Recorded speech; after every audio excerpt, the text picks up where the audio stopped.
આપણી સાથે બીજા પણ ખેડૂત આગેવાનો છે યુવાનો છે. શું નામ છે સાહેબ આપનું? સુનિલ કવાડિયા. ક્યાંથી આવ્યો છો સુનિલભાઈ? અહીંયા મોરબીથી જ. મોરબીથી જ આવ્યા છો. કેમ આવ્યા છો અહીંયા તમે? આ ખેડૂતની ન્યાય માંગવા માટે રોજ આવી છે. આજે એક મહિના થયા. અહીંયા રોજ આવી છે. સરકાર એ બાને કાંઈ સમજતી નથી. હવે એને પાર્ટ 3 માં અમે સમજાવવા માટે નીકળ્યા છીએ. અને જો કદાચ પાર્ટ 3 માં નહીં સમજે તો અમે 27 માં એને લોલીપોપ દઈને સમજાવવાના છે. શું વ્યવસાય કરો છો આપ? હું સિરામિકમાં જોબ કરું છું. તો છોડીને અહીંયા આવો છો તમે? હા. જોબ છોડી દીધી છે? ના, જોબ નથી છોડી. જોબ દિવસની જવાનું હોય ને, રાત્રે અહીંયા આવવાનું. અચ્છા, દિવસમાં મતલબ જોબ નોકરી કરો છો ને રાત્રે અહીંયા ન્યાય માટે આવો છો. સમજો કે કેવી પીડા છે કે છોકરાઓને કે નોકરી કરીને અહીંયા આંદોલન કરી રહ્યા છે, સરકારની વાત કરી રહ્યા છે. આપણી સાથે બીજા પણ આગેવાન. શું નામ છે આપનું? અજયભાઈ ભરવાડ. ક્યાંથી આવ્યો છો? અમદાવાદથી. અમદાવાદથી સમર્થનમાં આવ્યો છો? હાજી. અચ્છા, તમારા અમદાવાદમાં ક્યાં સિટીમાંથી છે ગ્રામ્ય વિસ્તારમાંથી? ગ્રામ્ય વિસ્તાર. ધોળકાથી આવ્યા છો? બાવળાથી. અચ્છા, તો તમારા બાવળા ધોળકામાં બી તો સવાલ છે? બાવળામાં છે મારે. છે ને તમારે? છે. તો કેટલું નુકસાન છે તમને? ખેતીનું નુકસાન છે. પાવર ગ્રીડ વાળા પૈસા બી આપ્યા નથી. અચ્છા, તો પછી શું કરશો? પાવર ગ્રીડ વાળા પૈસા નહીં આપ્યા તો? અમે સમર્થનમાં આવ્યા છીએ. અચ્છા, હવે શું સમર્થન કરીને શું કરશો? એમની સાથે રહીશું. કેમ? અચ્છા, આંદોલન કરવા માટે મક્કમ છો બધા? હા, 100%. અચ્છા, હવે બીજા પણ યુવાન છે. શું નામ છે મિત્ર આપનું? વિજય. ક્યાંથી આવ્યો છો વિજયભાઈ? કંકાવટી ધાંગધ્રા તાલુકાનું. ધંગાંદ્રા નજીકથી જ આવ્યા છો ને તમે? નજીકથી. અચ્છા, તો શું કરશો વિજયભાઈ? અહીંયા તમામ વસ્તુ ચાલી રહી છે તો બસ આંદોલનમાં સમર્થન આપશું બધા ખેડૂત મિત્રોને સાથે મળીને. અચ્છા, તમે 2000 નું હપ્તાનું કહેતા હતા ને, 2000 ના હપ્તામાં ખાતાની ઠેલી નથી આવતી. 2150 રૂપિયા તો ખાતાની ઠેલી ના લે. હું નહીં કેતો, પીએમ વડાપ્રધાન નરેન્દ્ર મોદી કે છે હપ્તા આપીએ છીએ એવું કે છે. હા, પણ 2000 ના હપ્તામાં તો કઈ નહીં. 2150 રૂપિયા તો ખાતાની ઠેલી ના છે. મુશ્કેલી છે બહુ. મુશ્કેલી તો ઘણી છે. તો પછી કેમ સરકારને બદલી નહીં નાખતા? અને જે કોને તમે દવાઈ નો તો એમઆરપી રહ્યા ને, ડબલ એમઆરપી હોય. અડધી ભાવે તો વેચવાની, પણ એમઆરપી ડબલ હોય છે દવાઈમાં. બધી વસ્તુમાં એવી રીતે ખેડૂતોને લૂંટે જ છે. શું નામ છે સાહેબ આપનું? મનસુખભાઈ. મનસુખભાઈ ક્યાંથી આવ્યા છો? કંકાવટી. તમે કંકાવટીથી જ આવ્યા છો? તો હવે શું કરશો? અડધી રાત્રે આપણે અહીંયા આ બધી વસ્તુઓ કરી રહ્યા છીએ, આંદોલન કરી રહ્યા છે, તો શું કરશે? જે સમય પ્રમાણે બધું કરશે. ખેડૂતને વાવતા આવડે, સમયે પાણી પાતા આવડે, અને યોગ્ય સમય આવે તો દાંતડા લઈને વાટતા પણ આવડે. તો આ વખતે શું કરશો? એ સમય બતાવશે સાહેબ. અચ્છા, એવું છે. શું નામ છે આપનું? જયેશભાઈ. ક્યાંથી આવ્યા છો અભી? નાની બુર, ધોળકા તાલુકો, જિલ્લો ધોળકાથી આવ્યા છો? ધોળકા નાની બુર. અચ્છા, તમારે ત્યાં ધોળકામાં શું છે? અમારે થાંભલાનો પ્રશ્ન છે, પાવર ગ્રીડનો. જોયું વળતર મળતું નથી, એ માટે અમે સમર્થનમાં આવ્યા છીએ. ધોળકામાં તો તમારા પેલા ડાબી છે ને ધારાસભ્ય? કિરીટસિંહ ડાબી છે ને? તો એ લોકો કઈ મદદ નથી કરતા લોકલ લેવલે? હા, એ બધા ચાલુ જ છે સમર્થન. અચ્છા, પણ કોઈ અસર દેખાય છે લોકોની? હવે આ દેખાય છે આ સમર્થનમાં. આ સમર્થનમાં દેખાય છે. ઠીક છે. આપણી સાથે પ્રકાશભાઈ છે. પ્રકાશભાઈ ધોળકાથી અહીંયા આવ્યા છે. પ્રકાશભાઈ, શું કહેશો? શું સમસ્યા છે તમારે ત્યાં? સમસ્યા વીજ લાઈન આખા ગુજરાત લેવલે એક જ સમસ્યા છે ખેડૂતોને. ત્યાં પ્રાઇવેટ કંપનીઓ ટ્રાન્સમિશન લાઈનો નાખી રહ્યા છે. એ સમસ્યાને લઈને અમે ધોળકાથી જેત પર 200 કિલોમીટરનો ધક્કો ખાધો છે. કેમ કે અમારી મહામૂલી 3-4 કરોડ રૂપિયા વીઘાની જમીનની અંદર વીજ પોલ નખાયો, કોરિડોર નખાયો, કિંમત થઈ ગઈ જીરો જેવી ત્યાં. અત્યારે હવે અમારે 50 લાખ રૂપિયા વીઘો વેચ્યું હોય તો ના વેચાય. એ સમસ્યાને લઈને આજે અમે જેતપર મુકામે જે આંદોલન ચાલી રહ્યું છે એના સમર્થનમાં આવ્યા છીએ. આજે શું ચર્ચા થઈ મિટિંગની અંદર? શું ચર્ચા થઈ મિટિંગની અંદર? ચર્ચા અત્યારે તો આજે મિટિંગ પાર્ટ 2 પૂરો થયો, પાર્ટ 3 સ્ટાર્ટ થવાનો છે.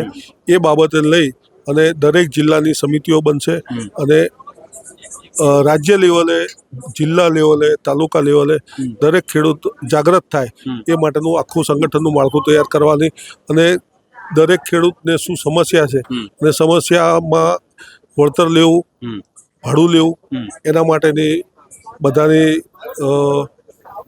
માંગ આ લોકોએ જાણવાનો પ્રયત્ન કર્યો છે. હવે ઉપરથી જે મેઇન કમિટી બનશે અને જે આદેશ થશે એ પ્રમાણે આગળ વધીશું. સાહેબ, શું નામ છે આપનું? ક્યાંથી આવ્યા છો? બાવળાથી. આજ બી બાવળાથી આવ્યા છો? તમારે ત્યાં બી થાંભલાનો સવાલ છે? થાંભલાન વાયરનો બધો. અચ્છા, તો તમારે ત્યાં શું આ લોકોએ બી વળતર નથી આપ્યું એવું છે? વળતર આપ્યું છે પણ સામાન્ય આપ્યું છે. બરોબર, અમારે કરોડોની જમીન અત્યારે કોડીની થઈ જાય છે. એટલે બહુ ખરાબ પરિસ્થિતિ છે અમારે તાર નાખીને. તો પછી હવે શું કરશો બધા ત્યાં? પણ આમ શું નામ છે તમારું? આકાશ આકાશભાઈ, શું કહેશો? તમે તો ગઈ વખતે બી મને લાગે છે બસમાં આવ્યા હતા. બસમાં તો કેમ કે મારે તો ઓલરેડી લાઈન ચાલુ થઈ ગઈ છે. મેં વાત કરી તો બી અત્યારે એવું જ કહે છે કે તમારી જે લાઈન ચાલુ થઈ હોય એની પર તમને વળતર મળશે નહીં. અમારી માંગણી એ જ છે કે હજુ ચાલુ થઈ અને 2 મહિના જ થયા છે, હજુ એટલું બી ચાલુ નહીં થઈ ગઈ. એટલે અમારી માંગણી એ જ છે કે અમને બી એ જ રીતનું વળતર મળવું જોઈએ, કેમ કે અમારે મળ્યું નથી. સર, શું નામ છે આપનું? મારું અમદાવાદ જિલ્લો, બાવરા તાલુકો, ગામ કોચરિયા, દાદુભાઈ હરિભાઈ મારું નામ. મારી જમીન નગરપાલિકામાં લાગે, બાવરાની હદમાં આવે છે, એટલે નગરપાલિકા લાગે. એમાં મારા ખેતરમાંથી લાઈન તાર નાખેલા છે, તો એનું મને હજી યોગ્ય વળતર આલ્યું નથી. આપ્યું છે પણ નહીં વધ્યું. જે ગણતરી નગરપાલિકાના ભાવ પ્રમાણે જે મળવું જોઈએ એટલું મને મળ્યું નથી. મારી આજુબાજુમાં બીજા છે, એમને જે લાગવગ વાળા હતા એમને જંત્રી સરખી તો એમને વધાર અને અમને ઓછું. શું કે અમે ક્યાંય આગળ જઈ ના આપવી એટલે અમને ઓછું વાલ્યું. એટલે એના માટે હું લગભગ રેલીમાં બધે હું હોઉં જ છું, બધે મારી હાજરી હોય જ છે. હવે આના માટે અમે હવે કદાચ આ નિર્ણય લે છે સરકાર કે ડબલ હાલવાનું, તો હવે એવું એ કહે છે કે જેના લાઈન અમારી લાઈન ચાલુ થઈ ગઈ, એટલે લાઈન ચાલુ થઈ ગઈ એ લોકોને હવે હાલવાનું નથી. જેને આપી દીધું એ પતી ગયું. તો પછી હવે આપશે નહીં તો પછી હવે શું કરશો? હવે કંઈક તો પછી અમારું તો અત્યારે શું આવે છેલ્લું, રાત્રે તો એ બંદોબસ્તમાં હોય નહીં. પછી રાત્રે અમારે જે કરવું હોય છે કરશું. વાડી તો અમારી છે, પછી તો અમારે એ જ કરવાનું, બીજું કંઈ કરવાનું ના થાય. હવે જે કરવું હોય બાકી ઢીલું મૂકવાનું નથી. છેલ્લે જે અમારે જો ગાંધી ચીડિયા માર્ગે જ્યાં સુધી સરકાર માને ત્યાં સુધી ઠીક છે, નહીતર પછી ભગતસિંહ બનવા તો તૈયાર છીએ જ. સમજી ગયા? ભગતસિંહ તો બનવાના જ છીએ. અને આ સરકાર એટલી ખરાબ છે કે વિરોધ પક્ષ કોઈ રહ્યો નહીં. એટલે હવે આ એક ચોથું શાસન આ સરકારનું થઈ ગયું છે. એટલે અમારું કોઈ હવે સાંભળે એમ છે જ નહીં.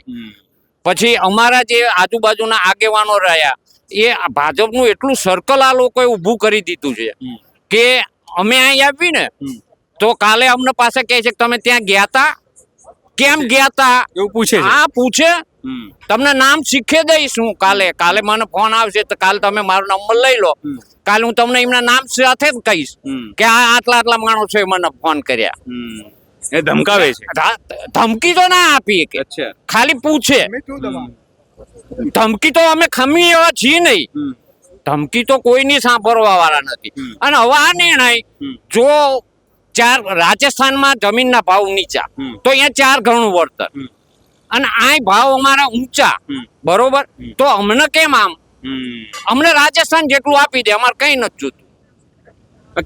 આપતા કેમ નહીં હોય? હવે નથી આપતા એ તો સમજી જાઓ. આપણે 30 વર્ષથી એમને ચૂંટીને મોકલે એટલે રાજસ્થાન વાળા દર 5 વર્ષે બદલી નાખે એટલે 4 ગણા મળે. હા, એમને ફરીને આવવાની ગણ. અને આ તો શું છે, હજી આ તમે શું આપણે આંદોલન કરવી? હજી મને નથી માનો આ EVM હશે ને ત્યાં સુધી ભાજપ સરકાર જવાની નથી. ગુજરાતમાંથી લખી નાખો, કોઈ પણ સંજોગોમાં નહીં જાય, કોઈ પણ સંજોગોમાં નહીં. અને તમે એ નહીં માનો, દરેક ગામડામાં આ સરકાર ભાગલા પાડવાની નીતિ કરે છે. દરેક ગામમાં તમે ગમે ત્યાં જાઓ, ગમે ત્યાં કોઈ ગામ એક સંપ થઈને નહીં કામ કરી શકતું હોય. અને મેં તો અહીંયા આજ જે મને બીજા ખેડૂતો આ બાજુ કોણના મેં ટીવીમાં એમાં એમનું જોયેલા ફોટા મારઝૂડના, પણ મેં કીધું આ તો કઈ દંડા બંડા મારતા હોય ને એવું બતાવતા હોય. પણ આજ એ લોકોને મોઢે મેં સાંભળ્યું કે આમને તો અમારા કરતા ખરાબ પરિસ્થિતિ છે, કે આમને તો ખેતરમાં નતા જવા દેતા. અમારા તો એ પ્રોબ્લેમ એ ના બને. અમારે પાણી ફૂલ એટલે અમે પાણી ભરી દેવી ખેતરમાં, એમને કામ કરવું એટલે કામ કરવા ના જઈએ કે પછી એક પાણી ઉકેલવા પાછા અમે ના દેવી. એટલે અમે એમને હેરાન તો કરતા જ હતા અને હજી હેરાન કરશું. જો આ 4 ગણું વર્તન નહીં હાલે તો અમે એ છોડવાના તો નથી જ. રાત તો અમારા બાપની જ છે, અમારા જ ખેતરમાં. થાંભલા નીચેથી હરખત કરી નાખવાના, એટલે પવન આવે એટલે પડી જાય, પછી તો આવવાના જ છે ને. બિલકુલ બિલકુલ. જે રીતે આ સમગ્ર બાબતો લોકોમાં રોષ આ તમે જોઈ રહ્યા છો, રોષ એમને એમ નથી, લોકોને એવું જ છે કે નુકસાની છે, સરકાર વળતર નથી આપતી, સરકાર પરિપત્રો ખોટી રીતે કરે છે, અને એટલા માટે આજે રોષ છે ને 2027 માટે પણ અહીંયાથી ચીમકી અપાય છે. સહયોગી વૈભવ સાથે અનિલ પટેલ, જેતપર, મોરબી.